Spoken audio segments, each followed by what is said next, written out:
Quand on sait sa femme condamnée par les médecins à mourir dans les prochaines heures, ou condamnée pour toute sa vie, comment la grâce et la miséricorde de Dieu vous transforment profondément et vous ramènent peu à peu à la vraie vie.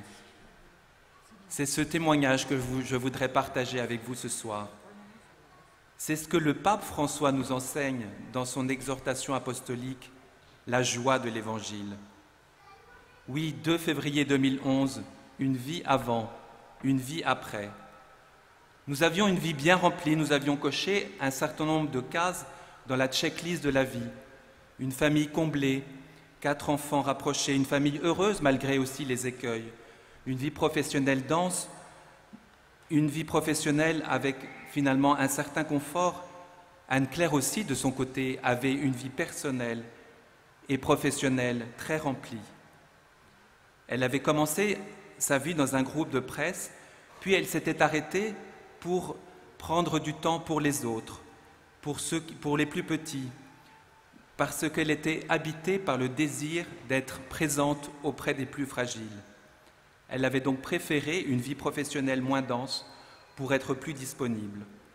Nous avions de nombreux engagements caritatifs, de nombreux engagements sociaux, une multitude d'amis. Bref, tout semblait donc bien rouler, humainement, mais aussi spirituellement. Notre vie avait eu aussi son lot de souffrances. En 20 ans, le handicap de 2 très chers neveux, très proches dans notre cœur. Un certain nombre de deuils, rudes et violents, tout particulièrement les dernières années. La maladie d'Alzheimer de la maman d'Anne-Claire, 2 années professionnelles difficiles, avec une trahison et un chômage. Nous avions plongé à chaque fois, souffert, mais nous avions rebâti sur du neuf, nous étions repartis, avec une vie plus enracinée, plus ancrée dans la foi. Simplement, elle restait très remplie, trop planifiée, où les grains de sable avaient de la peine parfois à se glisser, nous agaçaient, nous perturbaient dans nos projets les plus beaux. Et puis l'accident. L'accident d'Anne-Claire qui fait basculer la vie d'Anne-Claire, la nôtre, ce 2 février 2011. Un accident aussi stupide que violent. Anne-Claire sortait de la messe, 10h30, je suis appelé au bureau, un numéro inconnu s'affiche, un client énervé. J'écoute finalement mon message, ce premier message qui m'annonce un basculement de notre vie depuis près d'une demi-heure. 10h50, mon taxi roule à vive allure en direction de la maison. Simple chute de vélo d'Anne-Claire, l'accident semble cependant sérieux. 11h, je jongle avec mon portable, les numéros et les appels s'enchaînent, les premiers témoins commencent à me joindre. En 25 minutes, je passe d'un stade ennuyeux à sérieux. Enfin, notre rue, le taxi s'arrête devant la maison. Rien ne semble avoir changé, tout semble normal. Je monte les marches 4 à 4 de notre maison, notre fille m'attend, elle se précipite dans mes bras. Pêle-mêle, je saisis des bribes et comprends, imaginant peu à peu la scène. Un vol plané de plusieurs mètres, un choc extrêmement violent, à tel point qu'Anne-Claire est restée 1h30 dans la rue, le camion de SAMU ne pouvant pas partir. Les images s'enchaînent et s'accélèrent dans ma tête. On n'est plus au stade de blessure, on n'est plus au stade de fracture. Mon Dieu, où est-on ? 13h, depuis un très long moment, le téléphone s'est désespérément tué à la maison. Nous attendons, attente interminable où nous quémandons des nouvelles. Un message pour repartir pour un hôpital, mais quel hôpital ? La situation semble si grave que peu d'hôpitaux de la région parisienne peuvent l'accueillir. Enfin un nom. Nous voilà déjà dans la voiture en route pour Paris. Crispé sur mon portable, j'essaie désespérément de joindre notre ami médecin. « Allô ?» Enfin, elle décroche. Les mots se brouillent dans ma tête, en même temps que ma gorge se serre. « Bernard, c'est grave, très grave. Le plus grave est possible. » Engoncé dans notre petite voiture, nous emmenant vers un nouveau destin, je jette un regard à l'extérieur où la vie semble si futile, si grise. Nous deux, nous roulons muets comme des automates vers un destin qui est un trou noir. 15h30, il y a déjà 5 heures, 300 minutes, 18 000 secondes qu'Anne-Claire se bat contre la mort qui veut nous l'arracher. Ces 18 000 secondes, à la fois rien et vécu comme une éternité. Admise en urgence extrême au bloc opératoire, elle a frôlé déjà 2 fois l'état de mort cérébrale. Salle d'attente surchauffée, nous attendons depuis près de 3 heures sans le moindre indice. Nous sursautons à chaque fois que la porte s'ouvre. La neurochirurgienne arrive enfin, les mains enfoncées dans les poches. Votre femme n'a plus que quelques heures à vivre. Vous avez des questions ? À 18h, cette neurochirurgienne m'annonçait avec la même délicatesse qu'Anne-Claire vivrait probablement, mais qu'elle resterait à l'état végétatif toute sa vie. Angoisse des premières semaines, Anne-Claire, une momie intubée de partout, dont on aperçoit à peine le visage tuméfié, une momie plongée dans un profond coma qui ne réagit à aucun stimuli, une momie pour laquelle chaque seconde est une éternité. Anne-Claire va-t-elle continuer à vivre ? Et si elle vit, quelle vie ? Rudesse des premiers mois, quand les progrès sont si incertains, quand chaque jour on espère un mieux, et puis, brusquement, une rechute, plus violente que la précédente. Des médecins totalement déroutés par le mystère de la vie et qui, dans l'incertitude totale, ne veulent pas se prononcer ou vous prédire le pire. Alors qu'Anne-Claire semblait remonter la pente, la mort subite d'un de ses chers neveux, 3 mois après l'accident, stoppe tout. Avec l'été, la situation s'étiole, puis se dégrade, dans une spirale infernale qui ne semble pas avoir de fin. Après un été extrêmement rude pour nous, où nous assistons sans rien pouvoir faire à ce plongeon inexorable, rechute très violente. Anne-Claire est retrouvée un matin, par terre, hors de son lit, dans le coma. 2e coma, unité de soins intensifs. La course contre la mort recommence. Un léger mieux se dessine plus tard, hélas, pour replonger encore plus profondément. Et 1 mois plus tard, à la suite de complications totalement imprévues, 3e coma. Nouvel hôpital, descente aux enfers.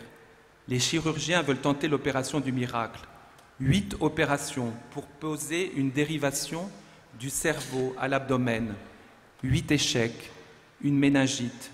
Le 15 novembre, Anne-Claire semble nous quitter définitivement. Plus rien que le battement infime du cœur. Les prières redoublent pour elle et pour nous. Pour beaucoup, Anne-Claire va mourir. Je suis peut-être le seul à avoir encore une parcelle d'espoir.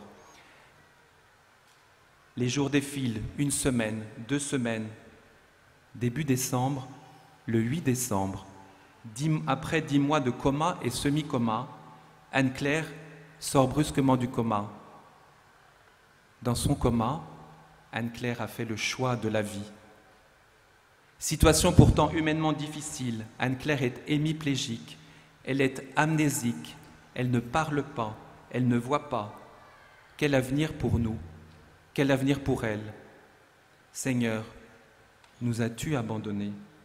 Au total, 2 ans d'incertitude et d'angoisse, 2 ans d'angoisse calibrés de 1 à 8 sur l'échelle de Richter. 9 hôpitaux différents, tous les services, urgences, réanimation, soins intensifs, chirurgie, séjours longue durée, toutes les spécialisations.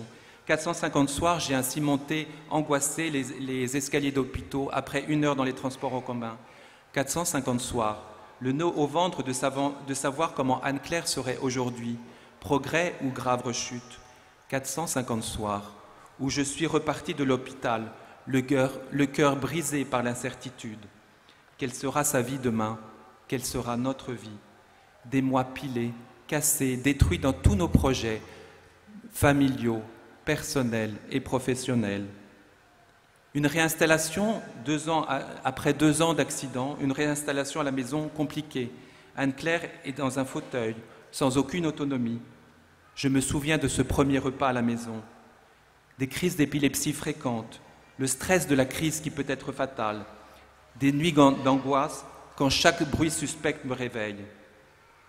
De nouvelles opérations, elles concernent toutes les parties du corps, encore une dizaine d'opérations. Mes premières réactions, tellement humaines. Au départ, je n'avais même pas imaginé que ma vie avait basculé. J'avais l'espoir qu'Anne-Claire vive, alors que les médecins l'avaient condamnée. J'avais l'espoir sur des séquelles limitées.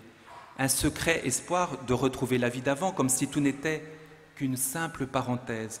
Une vie bien remplie, mais bien humaine. Mais aussi notre vie de couple, faite d'échanges, de discussions, d'enrichissement intellectuel ou spirituel. Cela me manque tellement.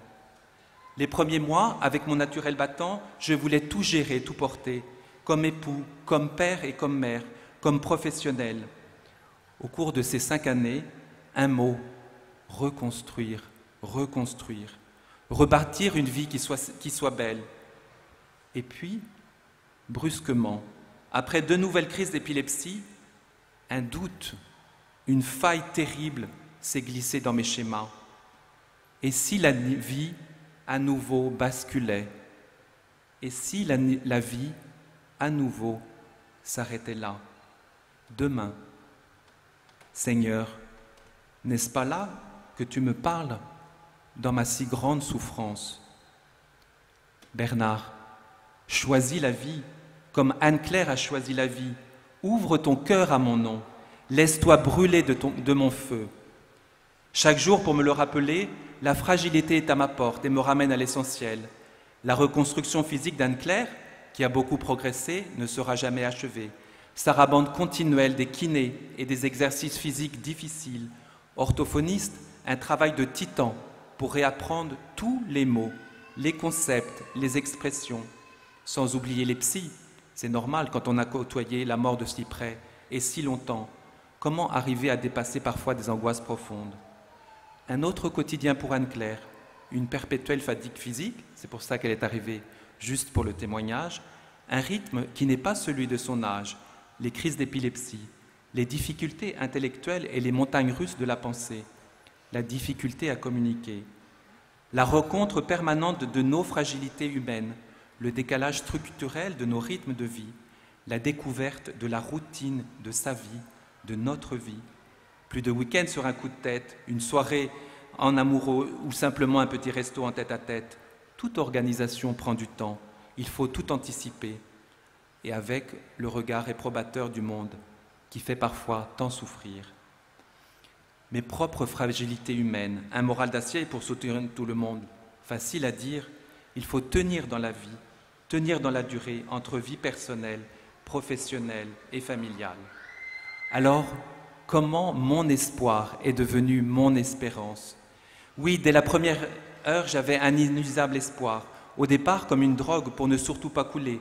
Un espoir profondément humain. La chance, l'espoir a été nourri par une réalité. Anne-Claire a vécu, elle a cheminé avec difficulté, elle a progressé beaucoup. Anne-Claire rayonne et croque la vie. L'espoir nourri par une entraide, une solidarité absolument incroyable. Mais nos espoirs étaient très humains, trop humains. Et au fur et à mesure que l'espoir affaiblit de retrouver la vie d'avant, une paix intérieure, une joie profonde, cette joie de la miséricorde, s'appuyant sur une incroyable grâce, l'espérance, s'est glissée dans nos cœurs. Oui, une profonde espérance, même si mes espoirs humains ne sont pas remplis, même s'il reste des séquelles, même s'il reste des souffrances, même si l'avenir humain reste sombre parfois, une petite lumière profondément ancrée, même dans les nuits de doute, quand je dis « Seigneur, où es-tu » Une espérance qui ne se nourrit pas uniquement de la terre, mais de quelque chose de beaucoup plus grand, qui me vient du ciel. Je l'ai peu à peu découverte, en acceptant de commencer un voyage intérieur. J'ai commencé à goûter pleinement la miséricorde offerte par Dieu, qui vient me consoler. Sa miséricorde qui me parle aussi de joie, d'amour donné, de paix. Avec cette espérance grandit peu à peu un autre regard sur la vie. J'ai redécouvert l'essentiel qui nous fait vivre. Je regarde notre quotidien humain, si pauvre de l'amour de Dieu. S'en détacher un peu, c'est simplement laisser Dieu s'immiscer dans nos vies. Oui, 50-80% de mes besoins sont totalement secondaires, voire inutiles. J'ai commencé à vivre pleinement la dimension de la charité. J'ai fait progressivement face à la dure réalité du handicap, à la dépendance, à la pauvreté. J'ai peu à peu accueilli Anne-Claire, que j'ai aimée dans toute sa fragilité, et encore plus aimée dans cette dépendance, et cette fragilité qui appelle au respect et à la dignité. J'ai appris pleinement la compassion qui prend sa source dans l'amour. Quel mystère de la fragilité qui, loin d'écraser, fait grandir. Que des choses à dire sur cet extraordinaire mystère. J'ai vécu intensément la force de l'amour de l'entourage, l'amour filial, mais bien sûr l'amour conjugal, notre amour qui a été décapé, mais tellement renforcé au travers de la fragilité d'Anne-Claire, alors que notre amour ne peut plus toujours s'appuyer sur des bases si humaines, le dialogue, les échanges. J'ai vécu la force d'une chaîne d'amour et de prière. Nous avons vécu cette chaîne extraordinaire de prière, cette prière qui devient prière pour le monde, pour tous ceux qui n'ont pas été entourés comme nous, qui sont abandonnés. J'ai vécu cette joie intérieure, ces choses du cœur, de l'âme, celle d'une rencontre en vérité, celle d'un regard qui m'a ouvert à la miséricorde et à la grâce. Oui, joie intérieure qui prend sa source en Dieu.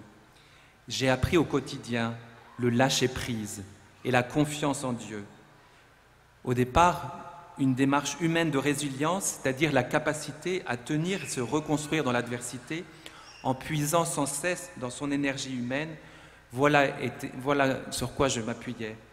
Mais avec Dieu, c'est dans la faiblesse que je suis fort. Il faut simplement accepter de lâcher prise tous les jours, tous les jours, tous les jours. Il faut s'entraîner à chasser ses peurs. Lâcher prise, c'est simplement permettre enfin à la miséricorde et à la grâce de Dieu de se glisser pleinement dans nos vies. En l'acceptant, c'est une joie profonde qui m'a peu à peu saisi. Et peu à peu, j'ai été envahi par ce désir de partager cette joie intérieure, de témoigner. Notre témoignage, une aventure incroyable que je n'aurais jamais imaginée il y a 5 ans. Moi qui me questionnais régulièrement sur la médiocrité de ce que je pouvais communiquer à l'extérieur en tant que chrétien. Notre aventure, celle de notre livre sorti en novembre dernier, qui s'appelle « Vous aviez dit que j'allais mourir » puisqu'Anne-Claire était condamnée. Les premières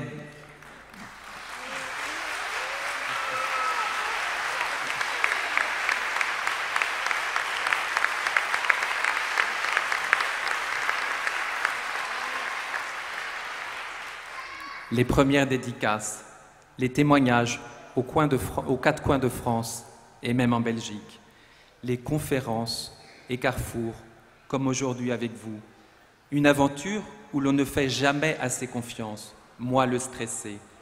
Une aventure où le lâcher-prise permet d'avancer vraiment, dans un esprit de serviteur en tenue de service, où le Seigneur sait être présent aux moments difficiles. Alors, en conclusion, cette conclusion, c'est un nouveau chemin de vie, marqué par le handicap et la fragilité, où nous devons nous laisser peu à peu habiter par la miséricorde de Dieu. C'est aussi la conclusion de mon livre que vous pourrez découvrir. Cette conclusion, elle s'appelle en quelques lignes « À deux, nous atteindrons les cimes ».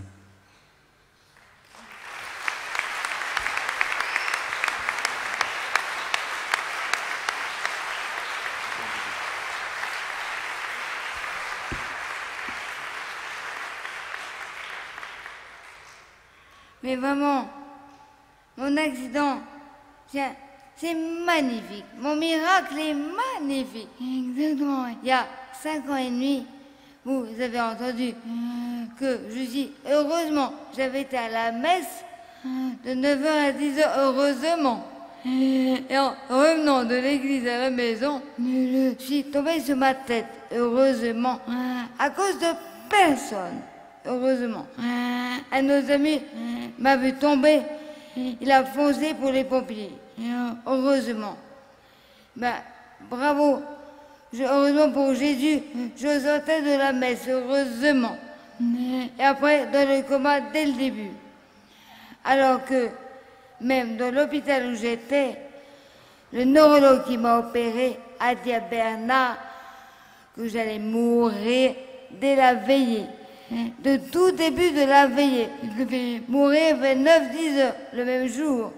heureusement, l'église était remplie pour une énorme veillée. L'église était remplie. Ils ont tous prié tous les jours pendant 10 mois. Parce que le 8 décembre, vraiment, je suis sortie de mon coma. Là, je m'en souviens par cœur, le premier jour où j'ai ouvert mes yeux, où j'ai entendu, c'est un docteur qui me posait cette question. Moi, je répondais, mais je vais très bien, pourquoi? Je ne savais même pas que j'étais dans un hôpital. Je ne savais rien. Le premier jour où j'ai ouvert mes yeux, où j'ai entendu cette question. Heureusement, le 8 décembre, c'est la fête de Marie. Bravo. Grâce à toutes les prières, ils ont tous prié pour nous tous les jours pendant 10 mois et une semaine. Et ben voilà. Et vraiment.